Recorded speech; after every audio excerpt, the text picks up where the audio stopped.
विलिनीकरणाला राष्ट्रवादीचा विरोध आहे अशी माहिती सूत्रांकडून कळते आणि राष्ट्रवादीतल्या काही नेत्यांनी त्यासाठी तीव्र विरोध केलेला आहे। शरद पवार यांच्या राष्ट्रवादीसोबत जाण्यास नकार दिलेला आहे। सुनेत्रा पवार यांच्या अध्यक्षपदाबाबत मात्र एकमत झाल्याची माहिती कळते। दोन्ही राष्ट्रवादीच्या विलिनीकरणाचा मुद्दा सध्या गाजतोय आणि या विलिनीकरणाला राष्ट्रवादीच्या अजित पवार गटाचा विरोध असल्याची माहिती सूत्रांकडून कळते। शरद पवार यांच्या राष्ट्रवादीसोबत जाण्यासाठी अजित पवार गटातल्या काही नेत्यांनी विरोध केला असल्याची माहिती कळते। तर सुनेत्रा पवार यांनी सध्या तरी राज्यसभेच्या खासदारकीचा राजीनामा दिलेला नाहीये। वेट अँड वॉचची भूमिका त्यांनी घेतली असल्याचं कळतंय। तसंच सुनेत्रा पवार यांना त्यांच्या पक्षाचं राष्ट्रीय अध्यक्ष करण्यावर या नेत्यांचं एकमत झाल्याचं सूत्रांकडून कळतंय। राष्ट्रीय अध्यक्षपदाची प्रक्रिया आता फेब्रुवारी अखेरपासून सुरू केली जाईल आणि यासाठी मुंबईमध्ये राष्ट्रीय कार्यकारिणीची बैठक घेतली जाईल असं सूत्रांनी सांगितलंय। तर पार्थ पवार यांना राज्यसभेवर पाठवण्याबाबत पक्ष सकारात्मक असल्याचं विश्वसनीय सूत्रांकडून कळतंय। उद्या दिल्याच्यानंतर भाष्य करता येईल। आज मला घाई काय उद्या जर काय त्यांच्याकडे जर काय माहिती असेल, काय पुरावे असतील तर त्यांनी जरूर द्यावेत। पण मला हे कळू शकत नाही की ते पुरावे किंवा विलिनीकरणाची चर्चा दादांचं शव अंत्यदर्शनासाठी विद्याप्रतिष्ठानमध्ये ठेवलेलं असताना विलिनीकरणाची चर्चेची सुरुवात कोणाला घाई झाली त्या प्रश्नाचं सुद्धा उत्तर अजून काय मिळालेलं नाही। आता यापेक्षा या विषयावरती मला अधिक काय बोलायचं नाही। उद्या जर काय पत्रकार परिषद झाली, विलिनीकरणाचा काय विषय असेल, त्याच्याशी राष्ट्रवादी काँग्रेस पक्ष म्हणून आमचा काय त्याच्याशी संबंध असेल तर जरूर त्यावर तर राष्ट्रवादीमधल्या या सगळ्या अंतर्गत घडामोडींविषयी आणखी सविस्तर माहिती जाणून घेऊया। आमचे प्रतिनिधी सीमा आढे सध्या आपल्याबरोबर थेट जोडल्या गेल्यात।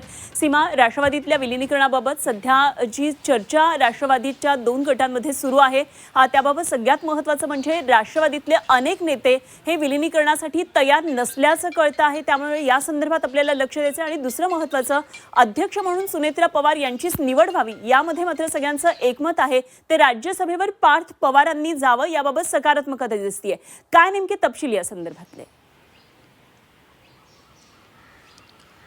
अनुपमा, अजित पवार यांच्या निधनानंतर म्हणजे त्याच्या काही तासानंतरच शरदचंद्र पवार पक्षाचे जे नेते आहेत त्यांनी प्रतिक्रिया द्यायला सुरुवात केलेली होती की अजित पवार यांच्यासोबत आमच्या विलिनीकरणासंदर्भात अनेक बैठका पार पडलेल्या होत्या आणि घोषणा म्हणजे विलिनीकरणाची घोषणा कधी करायची याची तारीखसुद्धा ठरलेली होती। 12 फेब्रुवारीला आम्ही याबाबतची घोषणा करणार होतो असं जयंत पाटील सुद्धा म्हणाले होते आणि इतर जे नेते आहेत त्यांनी सुद्धा यावरती भाष्य केलेलं होतं। 12 फेब्रुवारी म्हणजे आजच ही घोषणा होणार होती असं त्यांनी म्हटलं होतं आणि अजित पवार यांची ही अंतिम इच्छा होती की दोन्ही राष्ट्रवादी एकत्रित आल्या पाहिजेत आणि जर आम्ही एकत्र आलो तर त्यांची अंतिम इच्छा पूर्ण होईल असं त्यांच्याकडनं दावा केला जात होता। अशा प्रतिक्रिया शरदचंद्र पवार पक्षाचे नेते म्हणजेच राजेश टोपे असतील किंवा मग जयंत पाटील आणि जे इतर महत्त्वाचे नेते आहेत ज्या त्या बैठकीमध्ये उपस्थित होते, शशिकांत शिंदे असतील, ते वारंवार दावा करत होते। मात्र सुरुवातीपासूनच जे अजित पवार गटाचे प्रमुख नेते आहेत त्यामध्ये मग प्रफुल्ल पटेल असेल किंवा मग सुनील तटकरे किंवा मग जे इतर नेते आहेत जे पक्षाचे सध्या प्रमुख नेते म्हणून ओळखले जातात यांच्याकडनं मात्र विलिनीकरणासंदर्भात कोणतंही भाष्य जे आहे ते करण्यात त्यांच्याकडनं केलं जात नव्हतं आणि ते वारंवार असं म्हणत होते की अशा प्रकारच्या बैठका कुठेतरी झाल्या नाहीत आणि जर शरदचंद्र पवार पक्षाला आमच्यासोबत यायचं असेल किंवा मग त्यांची अशा प्रकारची जर कुठली जर बैठक झाली असती तर अजित पवार यांनी आम्हाला सांगितलं असतं।